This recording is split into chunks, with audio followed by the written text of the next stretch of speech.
পৃথিবীর মানুষ যদি চিরমুক্তি পেতে চায়, পৃথিবীর মানুষ যদি আল্লাহ পাকের মাহবুব হতে চায়, তাহলে তাদেরকে আমার ইবাদতের পরে সর্বপ্রথম যাদের খেদমত করতে হবে তারা হচ্ছে অবিল ওয়ালিদাইনি ইহসানা, পিতামাতা, পিতামাতার সম্মান, পিতামাতার খেদমত যারা করবে আল্লাহ পাক বলেন তাদেরকে আমি নাজাত দিয়ে দিব। বলেন সুবহানাল্লাহ। এই শিক্ষা মেরাজ থেকে আল্লাহ পাক আমাদেরকে দিয়েছেন। কিন্তু আমরা আজকে মা বাবাকে যত দূরে পারি ঠেলে দেই, মা বাবার খেদমত নেই না। এমনও মানুষ আছে, আমাদের এখানেই আছে, খবর নিয়ে দেখবেন 1 মাস হয়ে যায় মা বাবার সাথে ফোনেও কথা বলে না। এমনও মানুষ আছে 1 বছর হয়ে যায় মা বাবার সাথে তর্ক বিতর্ক করে বেরিয়ে চলে এসেছে। বাহাদুর, কথা বলা লাগে না, টাকা পয়সা আছে, লক্ষ লক্ষ টাকা ইনকাম করে, বাবা মার আর কি দরকার, মনে করে এটা একটা ভেজাল, এটা একটা ঝামেলা। কিন্তু শুনেন, আপনি আজকে অফিসার হয়েছেন, আজকে আপনি ব্যবসায়ী হয়েছেন, আপনি হাতে কলমে শিক্ষা পেয়ে আজকে বড় ধরনের অফিসার হয়েছেন, এটার পিছনে যে কারণটা সেটা হলো মা বাবা আপনাকে ছোটোবেলায় লালন পালন করিয়ে বড় করিয়েছে। কোনোদিন তারা বিরক্ত হয়ে যায় নাই। ছোট্টবেলা আপনি যখন ছোট ছিলেন, শীতের বেলায় আপনি আপনার মায়ের বিছানার মধ্যে আপনি প্রস্রাব করে দিয়েছেন, মা বিরক্ত হয়ে আপনাকে ঘর থেকে তাড়িয়ে দেয় নাই, আদর করে বুকে টেনে নিলেন, ওই ভিজা চাদরের মধ্যে তিনি সারা রাত ঘুমিয়েছিলেন।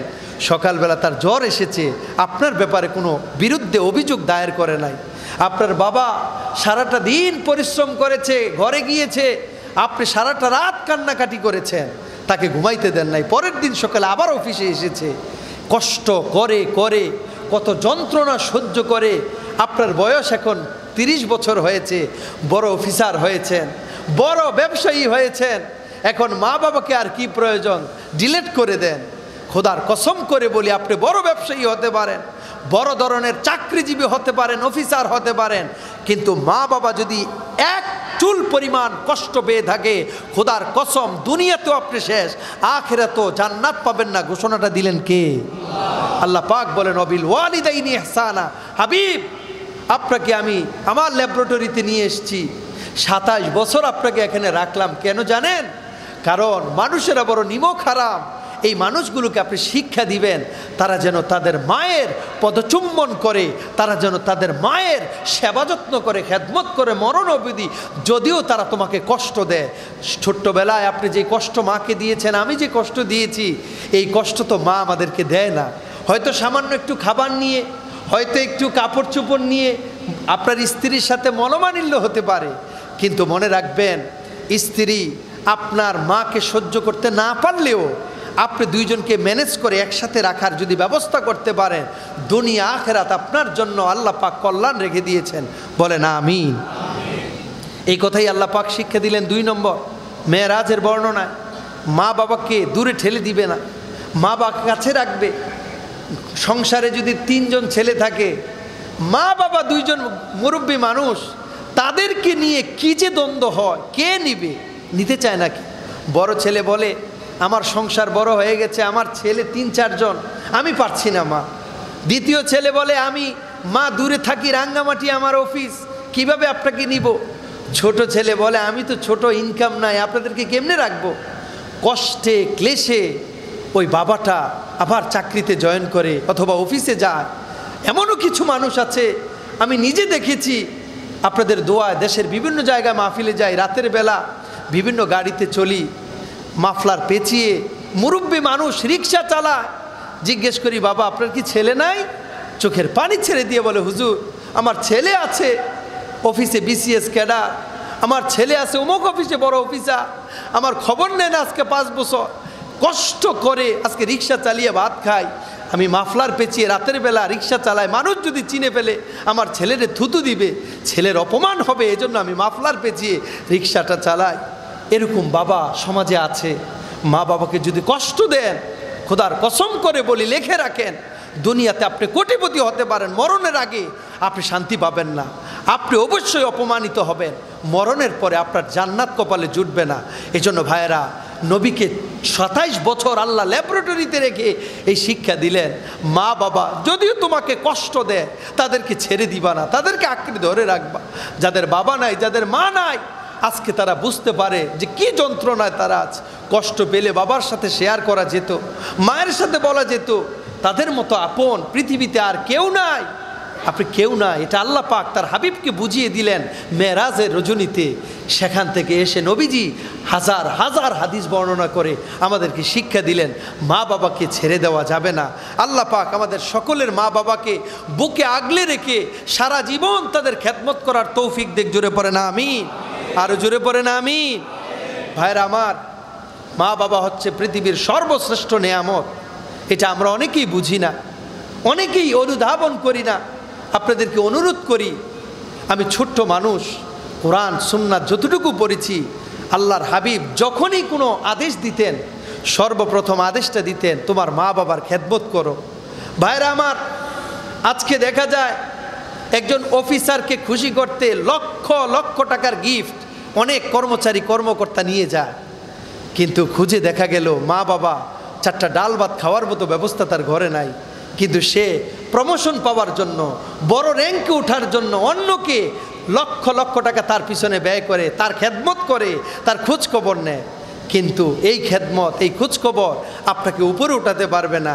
মায়ের যদি চোখের পানি আপনার জন্য চলে আসে, আল্লাহ আমার ছেলেটারে তুমি একটু উপরে উঠায় দাও, চোখের পানিটা পড়তে দেরি, আপনার র্যাঙ্ক বাড়তে দেরি হবে না। জোরে বলেন না আলহামদুলিল্লাহ।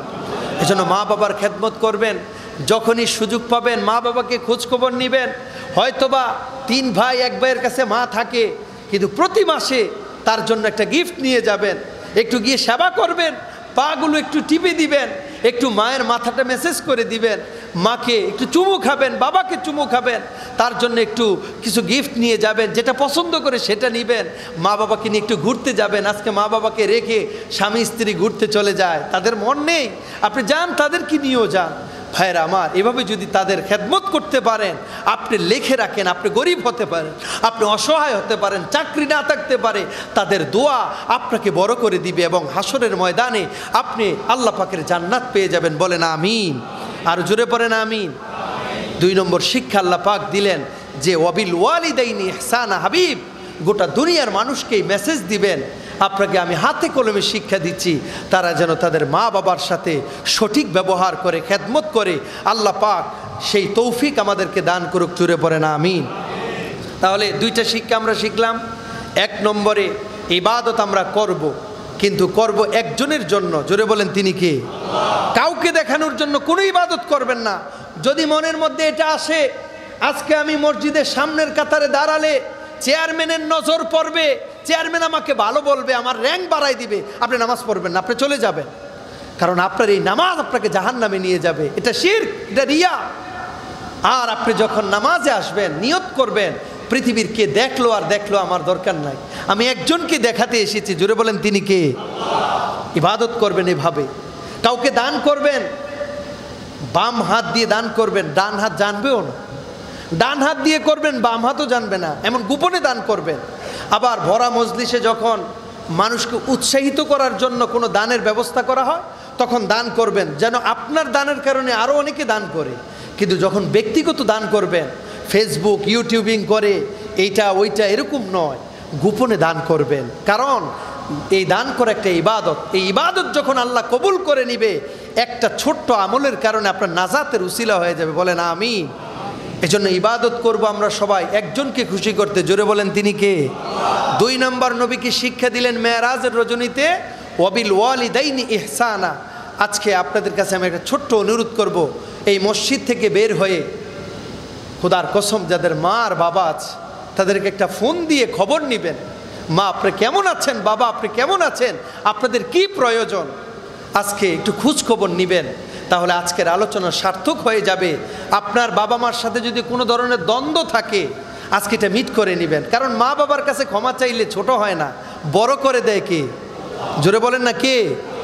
আপনার স্ত্রীর সাথে মা বাবার একটু দ্বন্দ্ব হয়েছে, স্ত্রীকে বুঝিয়ে আমার মা বাবার খেদমত তুমি করো যতটুকু পারো, তাদের সাথে দ্বন্দ্বতে যেও না, এভাবে বুঝিয়ে সমাধান করুন। ভাইরা আমার, ছোট্ট একটা বিষয়ে মা বাবা কষ্ট পেলে আপনার জীবন সারকার হয়ে যাবে। এজন্য রব্বুল আলামিন যেন মা বাবার খেদমত করে জীবনটাকে উজ্জ্বল করার তৌফিক দান করে। পড়েন আমিন।